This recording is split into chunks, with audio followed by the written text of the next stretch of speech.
अस्सलामुअलैकुम नाजरीन, मैं हूं हमजा शाहीन खान और आप देख रहे हैं प्रो पाकिस्तान। जैसे जैसे इंतखाबात की तारीख करीब आती जा रही है, मुल्क की सियासी जमातें मुतहर्रिक होती जा रही हैं। इन्हीं जमातों में इस्तेहकाम पाकिस्तान पार्टी भी है, जो कि एक बिल्कुल नए नारे के साथ मैदान में उतर रही है। आज इसी जमात के मंशूर और इसकी पार्टी पोजीशन के हवाले से गुफ्तगू करने के लिए हमने मदऊ कर रखा है जनाब ख्वाजा जमशेद इमाम को, जो कि इब्लागियात के उस्ताद हैं, सीनियर तज्ज़ियाकार हैं, मुल्क की सियासी सूरत हाल पर गहरी नज़र रखते हैं। अस्सलाम वालेकुम ख्वाजा साहब। वालेकुम अस्सलाम। क्या हाल है? मैं खैरियत से हूँ। जस्टिस अतर मिनुल्लाह ने रिमार्क्स दिए कि सदर मुमलिकत और इलेक्शन कमीशन ऑफ पाकिस्तान ने फरवरी की तारीख देकर ख़ुद को आइनी खिलाफ वर्जी का मुर्तकिब करार दिया। आप इस हवाले से क्या नज़र रखते हैं? इससे पहले भी सदर पाकिस्तान जो हैं वो आइन के खिलाफ वर्जी के मुर्तकिब हो चुके हैं, तो it is not something new.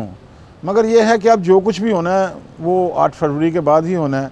आप सदर पाकिस्तान को, जब तक वो सदर पाकिस्तान हैं, आप उनके ख़िलाफ़ कोई केस किसी अदालत में ट्रायल नहीं कर सकते। इस्तेहकाम पाकिस्तान पार्टी आपको लगता है कि इलेक्शंस में टफ टाइम दे सकेगी बाकी जमातों को? इस कायनात में सिर्फ एक कानून ऐसा जो कभी तब्दील नहीं होगा, और वो तब्दीली का कानून है। आवाम हमेशा अपने मसाइल के साथ होती है। बदकिस्मती से पाकिस्तानी अवाम जो है, इनके साथ किए गए वादे जो हैं वो माजी में पूरे नहीं हुए, और ऐसे ऐसे लोग पाकिस्तान की आवाम पर हुक्मरानी करके चले गए कि आज उनका नाम लेते हुए शर्म महसूस होती है। पाकिस्तान का नौजवान आज ये देख रहा है कि वो कौन है जो पाकिस्तान के मसाइल की सियासत कर रहा है, वो कौन है जो पाकिस्तान के मसाइल का हल चाहता है। अब्दुल अलीम खान ने जितनी सर्विसेज इनफरादी हैसियत में पंजाब के लोगों को दी हैं और आज तक दे रहे हैं, और एक तवातर है और एक तसलसल है जो जारी और सारी है। पंजाब के तो स्पेशली किसी भी वज़ीर आला ने उतनी सर्विसेज आम आदमी को नहीं दी।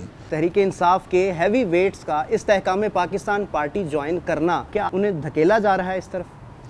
अच्छा, धकेला जा रहा होता तो हमें भी कोई धकेलता, ऐसा नहीं है। हमसे ज़्यादा पीटीआई कौन है? मैं पीटीआई हूँ, मैंने बनाई है पीटीआई। कोई पीटीआई इकरामुल्लाह नियाज़ी साहब नहीं बना के गए, ये पाकिस्तान के लोगों ने बनाई है, पीटीआई के फाउंडर मेंबर्स ने बनाई है। इमरान खान ने अपना सबसे बड़ा पॉलिटिकल ब्लंडर किया और अपने सियासी वर्कर से बिट्रे कर गया, जैसे अलीम साहब को बिट्रे किया, जैसे तरीन साहब को बिट्रे किया। बुज़दार जो था वो तो शायद मोहम्मद शाह रंगीले से भी गया गुजरा हुक्मरान था। तो तब्दीली का सफ़र, मैंने जैसा कि आगाज़ में कहा कि ये अनचेंजेबल है, ये तो चलता रहना है, लोगों ने इसकी ख्वाहिश करते रहना है। जहाँ पे तब्दीली की बात होगी लोग उसको लेकर चलेंगे। तो ये बुनियादी तौर पे तो वही टीम है जो चाहती थी कि आम आदमी के मसाइल हल हों। तो जब तहरीक इंसाफ ने नहीं किए, मैं ये समझता हूँ कि इन हालात में ये फ़र्ज़ था उनके ऊपर कि वो मौजूदा हालात में, जबकि पीटीआई का वर्कर भी लवारस करवा दिया इमरान खान ने, उन्हें कोई ना कोई सियासी जमात बनानी चाहिए थी। ख्वाजा साहब, पब्लिक एक नोशन पाया जा रहा है कि इस्तेहकाम पाकिस्तान पार्टी के पास लेग वर्कर्स की कमी है। जहाँ तक वर्कर्स की बात है, जब तंजीम साजी शुरू होती है तो कैडर आता है, तो वर्कर आता है, फिर गली मोहल्ले में जाकर सियासत होती है, फिर तंजीमी ढांचा बनता है। इंशाल्लाह ताला देखें क्या होता है। इस्तेहकाम पाकिस्तान पार्टी डिलीवर कर पाएगी? मैं चूँकि अलीम साहब के साथ भी काम कर चुका हूँ, तो मुझे ये लगता है कि ये लोग इंतकाम की सियासत नहीं करेंगे, ये इस्तेकाम की सियासत करेंगे। अब्दुल अलीम खान रवैये के एतबार से बड़ा सॉफ्ट आदमी है, मगर जब आप मामलात को घरों तक ले जाएं तो फिर कोई भी गैरतमंद आदमी बर्दाश्त नहीं करता। और इंशाल्लाह ताला ये आने वाले दिनों में इसके पास वर्कर भी होगा, इसके पास कैडर भी होगा, इसके पास लीडरशिप भी होगी, और इसके पास अपने टिकट होल्डर्स भी होंगे, हैवी वेट्स भी होंगे, सब मिक्स होगा। वैसे जैसे एक बड़ी सियासी जमात होती है, ये बनेगी।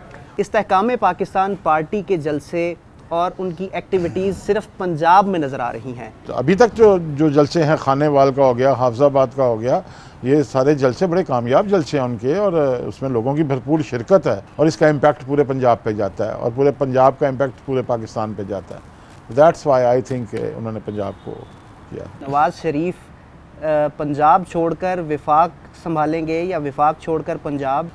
इतना खुद मुख्तार वज़ीर आज़म तो शायद नहीं होगा। सियासत में अवामी आमरीत का नाम ही जमहूरियत है, लोगों की मर्ज़ी का नाम जमहूरियत है, लोगों की विल का नाम जमहूरियत है, लोगों की मंशा का नाम जमहूरियत है। तो जब आप ताकत में होते हैं तो आप सब कुछ अपने पास रख सकते हैं, मगर अब शायद वो वक्त नहीं है। अभी तो हमने पिछले जो गवर्नमेंट हाउस का टेन्योर देखा है कि 10 सीटों वाला भी सीएम रह के चला गया, जो आजकल जेल में है, तो उनके पास कितनी सीटें थी? 10 सीटें थी। पॉलिटिकल चेंज होता है, ये आता रहता है और इसने हमेशा आना है और इस बार भी आएगा। लाहौर और गुजरांवाला को नवाज शरीफ का कला समझा जाता है। इस्तेहकाम पाकिस्तान पार्टी कोई अच्छा टर्नआउट दे सकेगी? नवाज शरीफ ने हमेशा कश्मीरी कार्ड जो है वो यूज़ भी किया। अब हालात वो नहीं रहे, लोग बदल रहे हैं, लोग तब्दील हो रहे हैं।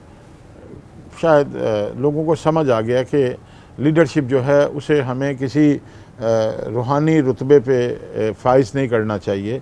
वो पॉलिटिकल लीडर जो है वो खूबियों और ख़ामियों के मजमूए का नाम है। IPP लाहौर से भी जीतेगी और IPP गुजरांवाला से भी जीतेगी और इंशाल्लाह ताला इनकी जो सीटें हैं सेंट्रल पंजाब में अच्छी खासी तादाद में होंगी।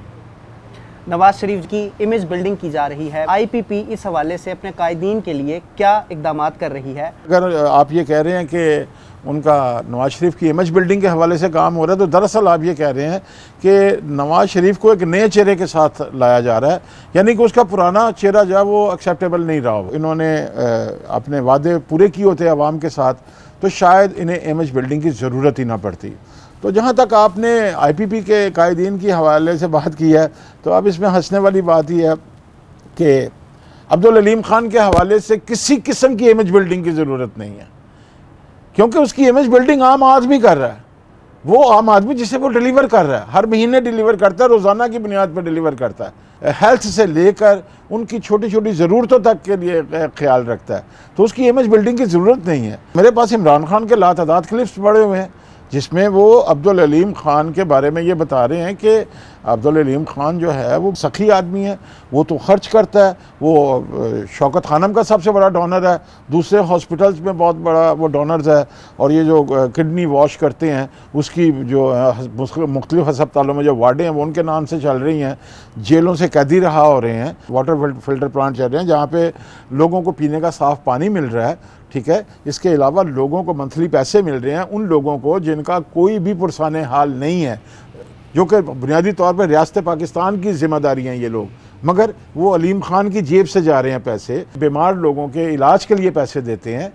तो मैं ये समझता हूँ कि छोटा मोटा जो काम होता है वो तो अलीम खान अपनी जेब से करवा देता है, तो उसकी इमेज बिल्डिंग की ज़रूरत है नहीं। और जब आपका मुखालिफ ये कह रहा है, इवन वो नून लीग के लोग भी हैं या वो पीपल्स पार्टी के लोग हैं या PTI के लोग हैं, इवन वो तमाम तर इख्तलाफात के बावजूद इस बात से तो इनकार नहीं कर सकते ना कि भाई आप किसी की खिदमत से इनकार कर दें। तो मैं सिर्फ एक बात यहाँ पे बता दूँ, एक याद रखें, दौलत और इल्म सदा के तौर पे मिल जाते हैं, मगर दौलत बांटने की तौफीक और इल्म बांटने की तौफीक अल्लाह ताला जिससे भी देता है इनाम के तौर पे देता है। और अब्दुल अलीम खान को अल्लाह ताला ने दौलत बांटने की तौफीक दी हुई है, सिर्फ दौलत नहीं दी हुई। बाकी ये सब जितने भी हैं ना, इनके पास दौलत है, दौलत बांटने की तौफीक नहीं है इनके पास, ये फ़र्क है। क्या आपको इंतखाबात होते फरवरी में नज़र आ रहे हैं? इंतखाब अगर कोई आसमानी बिजली ना गिर गई, तो जिस तरह मोहतरमा बेनज़ीर भुट्टो साहबा शहीद हो गई थी, तो इलेक्शन पोस्टपोन हो गए थे, तो वो एक आसमानी बिजली थी पाकिस्तानी कौम के ऊपर। अगर कुछ ऐसा नहीं होता तो इलेक्शन 8 फरवरी को ही होंगे। मैं समझता हूँ कि अब बहुत लेट है, अब हमें एक बेहतर मुस्तकबिल की तरफ चलना चाहिए। हमने 47 में क़याम किया था, तो अब 2024 है, अब हमें इस्तेहकाम की ज़रूरत है। ख्वाजा साहब बहुत शुक्रिया, आपकी गुफ्तगू का तौफीक है इल्म और दौलत दोनों बांटने की, वो सिर्फ इनाम की शक्ल में ही मिलती है। इजाज़त दीजिए, अल्लाह हाफ़िज़ नासिर।